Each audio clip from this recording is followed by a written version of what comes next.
Assalamualaikum warahmatullahi wabarakatuh. Bertemu lagi anak-anak. Pada pertemuan kali ini kita akan membahas tentang soal-soal pada materi kapasitor. Pada pertemuan kali ini kita akan membahas tentang latihan soal kapasitor. Tapi sebelum kita membahas tentang materi kita pada pertemuan kali ini, terlebih dahulu kita lihat apa saja tujuan dari pembelajaran kita pada pertemuan kali ini. Tujuannya itu ada dua, yaitu siswa mampu memahami dan mampu membedakan jenis-jenis rangkaian kapasitor, dan setelahnya siswa mampu menyelesaikan persoalan berkaitan dengan materi kapasitor. Selanjutnya, pada minggu kemarin kita sudah membahas tentang kapasitor, baik itu pengertian, jenis-jenis, simbol, kapasitansi, rangkaian-rangkaian kapasitor, dan juga energi kapasitor. Tapi untuk penyegaran, kita sedikit ingat-ingat apa saja materi yang sudah kita pelajari pada pertemuan minggu lalu ya anak-anak. Kapasitor. Apa sih itu kapasitor? Kapasitor sendiri itu adalah suatu komponen listrik yang dapat menyimpan muatan listrik. Kapasitor sendiri itu biasanya disimbolkan dengan C besar dan juga biasanya diukur dalam satuan farad atau F besar. Lalu kapasitansi. Pada masih ingat nggak? Apa sih itu kapasitansi? Oke, kapasitansi itu adalah kemampuan suatu kapasitor untuk menyimpan muatan untuk tiap beda potensial listrik yang digunakan. Untuk rumusnya sendiri, kapasitansi itu adalah Q sama dengan C kali V. Di mana Q-nya sendiri itu adalah muatan listrik yang satuannya itu adalah kolom. Sementara C itu adalah kapasitas kapasitor dengan satuan farad, dan juga V itu adalah beda potensial listrik dengan satuan volt. Oke, minggu lalu kita sudah membahas juga tentang rangkaian kapasitor. Kita tahu bahwa ada 3 macam rangkaian kapasitor. Yang pertama itu adalah rangkaian seri, yang kedua itu adalah rangkaian paralel, dan yang terakhir itu adalah rangkaian kombinasi. Apa itu rangkaian seri? Rangkaian seri itu adalah rangkaian kapasitor yang kita susun tanpa adanya percabangan. Kalian sering lihat pohon kan anak-anak? Kalau cabang itu kayak ada belah duanya gitu. Jadi kalau seri itu lurus. Jadi kapasitor A, B, C itu bersebelahan tanpa ada cabang. Seperti itu ya. Sementara rangkaian paralel itu adalah rangkaian kapasitor yang disusun dengan adanya percabangan. Jadi rangkaian paralel ini adalah kebalikan dari rangkaian seri.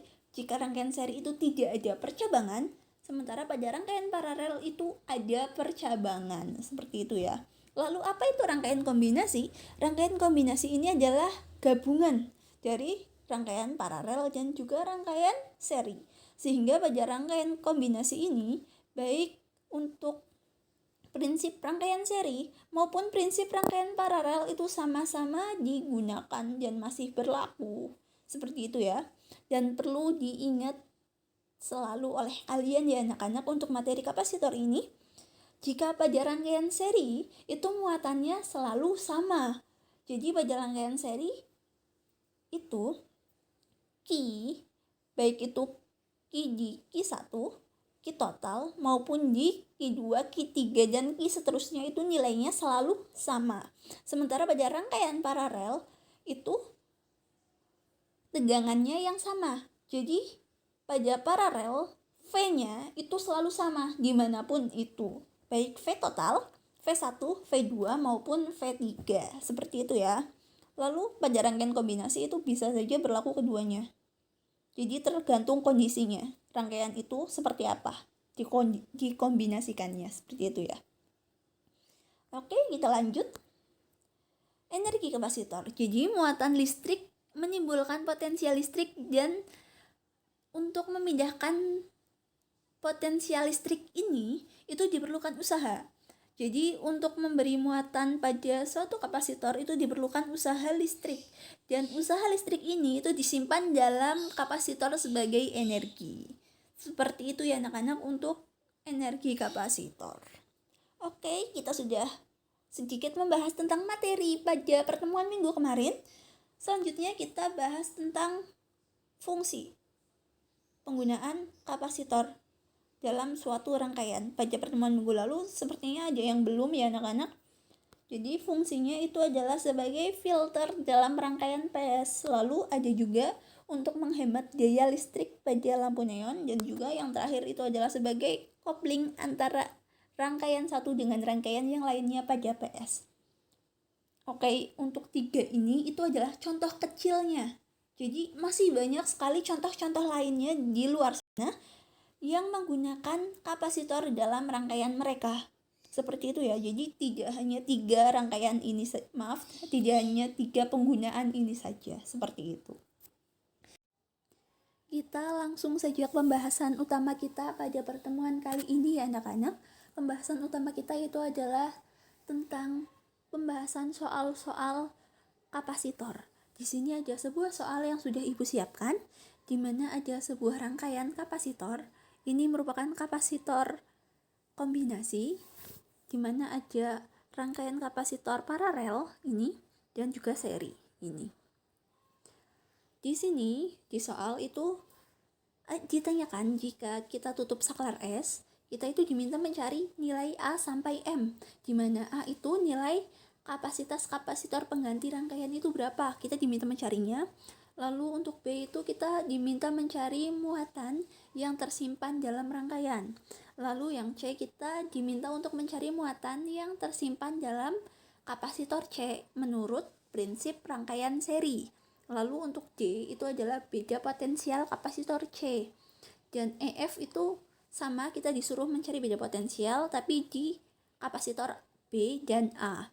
Selanjutnya itu ada G, H, dan I, itu kita diminta untuk mencari muatan yang tersimpan pada kapasitor A, B, dan C. Lalu untuk C, K, dan L, serta M, kita diminta untuk mencari energi. Hanya saja yang C itu kita mencari energi secara keseluruhan di semua rangkaian ini. Tapi untuk K, L, dan M itu hanya energi yang tersimpan pada kapasitor A, kapasitor B, dan kapasitor C. Oke, tidak perlu berlama-lama lagi, kita langsung saja ke pembahasannya ya anak-anak.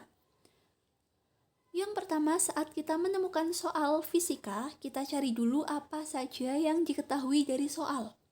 Di sini kita ketahui bahwa kapasitas kapasitor A itu adalah 6 farad. Lalu kapasitas kapasitor B itu juga 6 farad. Dan kapasitas kapasitor C itu adalah 12 farad.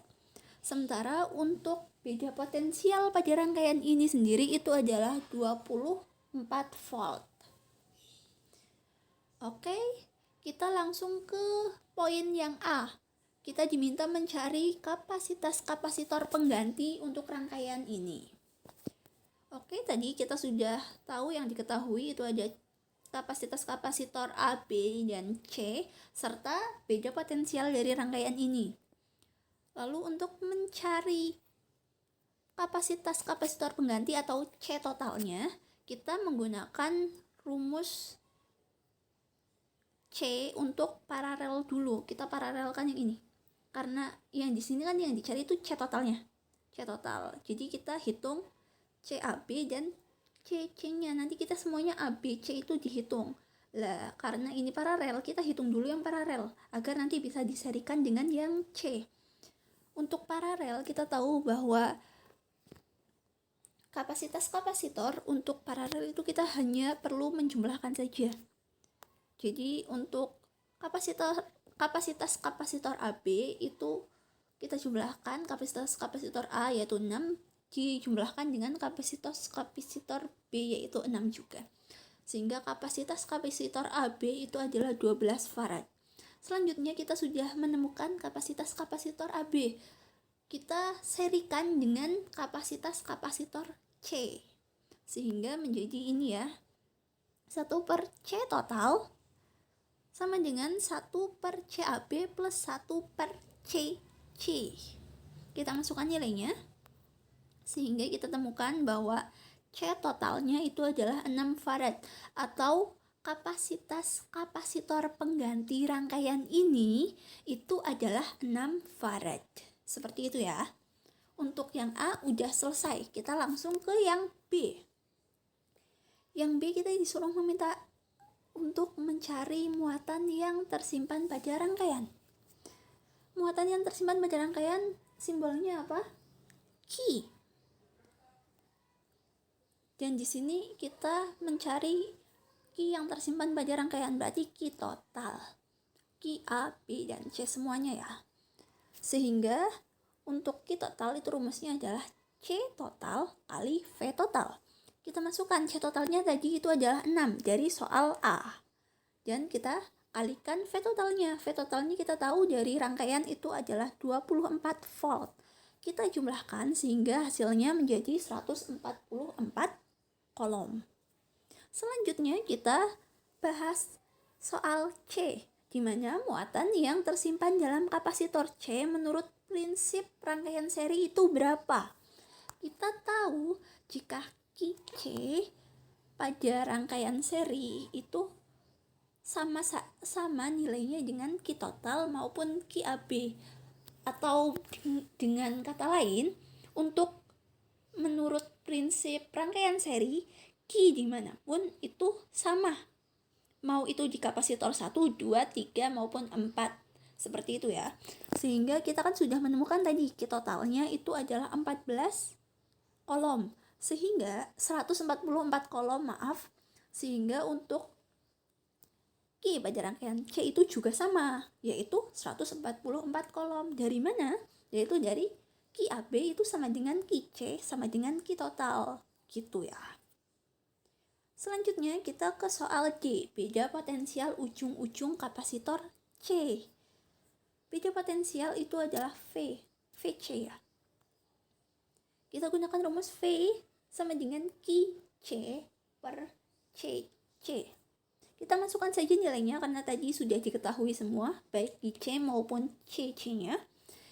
Kita bagi sehingga hasilnya untuk beda potensial di ujung kapasitor C itu adalah 12 volt. Selanjutnya, kita cari beda potensial pada ujung-ujung kapasitor B. Ini sama saja dengan soal D tadi, yaitu V itu sama dengan Q per C. Kita masukkan saja nilainya. Q-nya itu sama 144 dan C-nya itu adalah 12. Kita bagi sehingga hasilnya itu adalah 12 volt. Selanjutnya soal F, beda potensial ujung-ujung kapasitor A. Kita tahu jika untuk kapasitor yang disusun secara paralel, untuk tadi yang Ibu tekankan bahwa beda potensial pada rangkaian paralel itu selalu sama. Oke? Jika paralel itu kan tadi A dan B, jadi beda potensialnya itu selalu sama, baik A maupun B, seperti itu ya. Sehingga karena tegangan atau beda potensial di VB kita sudah ketahui adalah 12, jadi beda potensial di VA juga adalah 12 volt, seperti itu ya. Selanjutnya, kita bahas tentang muatan yang tersimpan pada kapasitor A. Oke. Jadi pada kapasitor A itu muatan yang disimpan itu bukan muatan gabungan antara A dan B. Jadi hasilnya itu tidak akan sama dengan dengan muatan total, seperti itu ya. Jadi untuk QA kita gunakan rumus C kali V. Hanya saja di sini C-nya itu adalah CA dan V-nya itu adalah V di kapasitor A. Kita masukkan nilainya. CA itu adalah 6.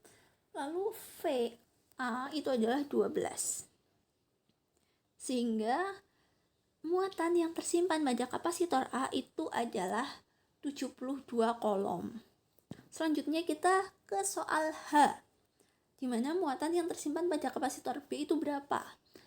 Kita gunakan rumus yang sama pada soal G, yaitu Q sama dengan C kali V. Hanya saja di sini karena yang ditanyakan itu adalah muatan yang tersimpan pada kapasitor B, sehingga untuk C-nya itu kita gunakan C di kapasitor B dan V-nya juga kita gunakan V di kapasitor B. Sehingga kita masukkan saja nilai-nilainya menjadi 6 kali 12. dan hasilnya itu adalah 72 kolom. Oke, selanjutnya kita ke muatan yang tersimpan pada kapasitor C. Kita gunakan rumus yang sama juga, yaitu QC sama dengan CC kali VC. Kita masukkan sehingga hasilnya itu adalah 72 kolom. Selanjutnya untuk persoalan yang J. Di sini ditanyakan energi yang tersimpan pada rangkaian. Kita tahu energi simbolnya adalah W. Di sini kita kemarin membahas bahwa ada 3 rumus untuk energi, yaitu ada W sama dengan setengah Q kali V, W sama dengan setengah C kali V kuadrat, dan W sama dengan setengah Q kuadrat per C. Untuk mencari energi yang tersimpan pada rangkaian, kita bisa memilih salah satu dari 3 rumus ini, tergantung nilai apa yang diketahui. Misal yang diketahui itu adalah muatan dan juga beda potensialnya, kita bisa menggunakan rumus pertama. Tapi jika yang diketahui adalah beda potensial dan juga kapasitas kapasitornya, kita bisa menggunakan rumus yang kedua. Dan juga kalau yang diketahui dari soal nanti itu adalah kapasitas kapasitor serta muatan kapasitor itu, kita bisa menggunakan rumus yang ketiga. Jadi tergantung nanti yang kalian ketahui dari soal itu mana. Kalian bisa memilih salah satu dari rumus ini. Jadi tidak ada yang salah dari 3 rumus ini, benar semua. Tergantung mana yang kalian ketahui dari soal. Oke, di sini Ibu menggunakan rumus nomor 2. Jadi W total atau usaha totalnya itu adalah setengah kali kapasitas kapasitor total kali beda potensial total dikuadratkan. Kita masukkan nilai-nilainya. Usaha itu sama dengan setengah kali 6 kali 24 kuadrat. Sehingga hasilnya itu usahanya itu adalah 1728 Joule. Jadi pada rangkaian yang tadi itu usahanya itu menyimpan 1728 Joule. Selanjutnya, kita cari energi yang tersimpan pada kapasitor A. Tadi kan kita mencari energi yang tersimpan pada rangkaian secara keseluruhan. Ini beda lagi. Kalau tadi rangkaian secara keseluruhan, ini hanya pada kapasitor A. Seperti itu ya. Jadi kita untuk rumus ini, kita gunakan rumus yang sama seperti yang tadi, rumus kedua, yaitu usaha sama dengan setengah kali kapasitas kapasitor dikali beda potensial kuadrat. Kita masukkan nilai-nilainya sehingga hasilnya itu sama dengan 432 Joule. Selanjutnya kita cari energi yang tersimpan pada kapasitor B. Di sini untuk usaha pada kapasitor B kita gunakan rumus yang sama seperti sebelumnya, kita gunakan rumus nomor 2, yaitu setengah CB atau kapasitas kapasitor di titik B kali beda potensial titik B dikuadratkan. Kita masukkan untuk nilai-nilainya dan ditemukan bahwa energi yang tersimpan pada kapasitor B itu adalah 432 Joule. Seperti itu ya. Oke, selanjutnya atau soal terakhir pada soal nomor 1 ini, yaitu yang M, energi yang tersimpan pada kapasitor C. Kita gunakan rumus yang sama, yaitu usaha pada kapasitor C, energi yang tersimpan pada kapasitor C itu sama dengan setengah C kali VC kuadrat. Tadi Ibu sepertinya salah mengucapkan, yang dimaksud itu energi, tapi untuk yang ini, yang ini tadi Ibu sepertinya mengucapkan usaha ya, kalau nggak salah. Jadi yang benar itu energi ya. Oke, energi yang tersimpan pada kapasitor C. Jadi energi pajak kapasitor C itu sama dengan setengah CC kali VC kuadrat. Kita masukkan nilainya sehingga hasilnya itu adalah energi pajak kapasitor B itu adalah pajak kapasitor C ini aja kesalahan penulisan, itu adalah 864 Joule. Oke, kita langsung ke soal kedua ya. Di sini ada soal kapasitor keping sejajar yang memiliki luas penampang 50 cm kuadrat tanpa bahan pengisi. Jarak antara kedua kepingnya itu adalah 2 cm. Dengan kedua keping ini itu diberi beda potensial sebesar 120 volt. Jika epsilon 0-nya itu adalah 8,85 kali 10 pangkat min 12 kolom per Newton meter kuadrat, kita diminta mencari yang pertama itu adalah kapasitas kapasitornya, yang kedua itu adalah muatan yang tersimpan dalam kapasitor, dan yang ketiga atau yang terakhir itu adalah kuat medan listrik antar kedua keping. Kita cari dulu apa-apa saja yang diketahui dari soal. Yang diketahui yang pertama itu adalah luas penampangnya. Di sini luas penampangnya itu adalah 50 meter kuadrat. 50 cm kuadrat. Centimeter kita ubah dulu menjadi meter. Dari 50 cm kuadrat kita ubah menjadi meter, menghasilkan 50 kali 10 pangkat min 4 meter kuadrat. Selanjutnya ada G-nya itu adalah 2 cm. Sentimeter kita ubah juga menjadi meter, sehingga menjadi 2 kali 10 pangkat min 2 meter. Selanjutnya epsilon 0-nya itu adalah tetapan, yaitu 8,85 kali 10 pangkat min 12 kolom per Newton meter kuadrat. Dan yang terakhir itu kita tahu di soal bahwa tanpa bahan pengisi. Jika kapasitor itu tanpa bahan pengisi berarti berisi udara, seperti itu ya. Sehingga untuk K-nya itu adalah 1, konstantanya itu adalah 1. Dan V-nya itu adalah 120 volt. Yang dicari yang pertama yaitu adalah kapasitas kapasitor, yang kedua itu adalah muatan yang tersimpan pada kapasitor, dan yang ketiga itu adalah kuat medan listrik antar kedua keping. Jadi yang dicari itu adalah C, Q, dan E. Kita langsung ke pembahasan soal ini. Penyelesaiannya yaitu yang pertama kita cari kapasitas kapasitornya. Kita cari C-nya itu berapa? Kita gunakan rumus C sama dengan K kali A epsilon 0 per D. Kita masukkan nilai-nilainya. Kita tahu bahwa K itu adalah 1. Lalu untuk A-nya itu adalah 50 kali 10 pangkat min 4. Dan untuk epsilon 0-nya itu adalah 8,85 kali 10 pangkat min 12. Sementara untuk J-nya itu adalah 2 kali 10 pangkat min 2. Kita kalikan yang di atas dan kita bagikan dengan 2 kali 10 pangkat min 2. Sehingga hasilnya itu adalah 2,2 kali 10 pangkat min 12 farad. Oke, yang kedua kita mencari muatan yang tersimpan dalam kapasitor. Muatan itu adalah Q. Kita tahu bahwa rumus Q itu adalah C kali V. Kita masukkan saja C-nya itu dari persoalan yang A. Kita tahu bahwa C-nya itu adalah 2,2 kali 10 pangkat min 12. Dan V-nya itu adalah 120 volt. Kita jumlahkan atau kita kalikan maksudnya, sehingga hasilnya itu adalah 264 kali 10 pangkat min 12 farad. Oke, yang terakhir kita cari kuat medan listrik antara kedua keping.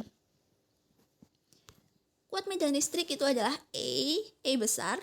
Untuk E besar kita gunakan rumus V per D. Kita masukkan V-nya itu adalah 120 dan D-nya itu adalah 2 kali 10 pangkat min 2. Sehingga untuk E-nya sendiri itu adalah 6000 volt per meter. Seperti itu ya. Oke, untuk pembahasan soal kita sudah. Selanjutnya kita ke penugasan. Oke, untuk contoh soalnya sudah cukup ya anak-anak. Sekarang ini ibu ada penugasan untuk kalian.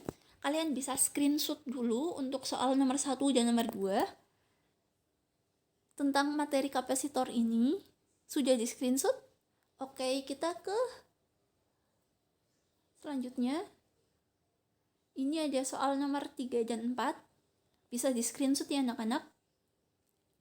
Dan selanjutnya kita ke materi soal nomor 5. Maaf. Ini soal nomor 5 bisa kalian screenshot juga ya. Oke, sudah di screenshot. Untuk tugas kalian ada beberapa yang harus kalian perhatikan. Yang pertama, yaitu tugas ini ditulis di kertas folio. Selanjutnya, kumpulkan foto penugasan kalian ke saya, paling lambat itu nanti malam jam 12. Jika lebih dari jam 12 malam atau kalian mengumpulkan besok harinya, itu berlaku pengurangan poin sebanyak 5 poin. Jika kalian tidak masalah dengan pengurangan poin ini, silahkan kalian kumpulkan tugas kalian besok. Tapi jika kalian sedikit sayang dengan pengurangan poin ini, usahakan kalian mengirimkan penugasan kalian kepada saya sebelum jam 12 malam. Dan selanjutnya, kumpulkan kertas penugasan kalian ini ke meja buhar pada pembelajaran fisika selanjutnya. Misal nih, MIPA 1, kalian kan pembelajaran hari ini, dan kalian pembelajaran lagi hari Selasa atau hari Rabu. Kalian kumpulkan pada hari itu, seperti itu ya. Oke, selamat belajar dan semoga sukses. Untuk pertemuan kali ini kita cukupkan sampai di sini. Wassalamualaikum warahmatullahi wabarakatuh.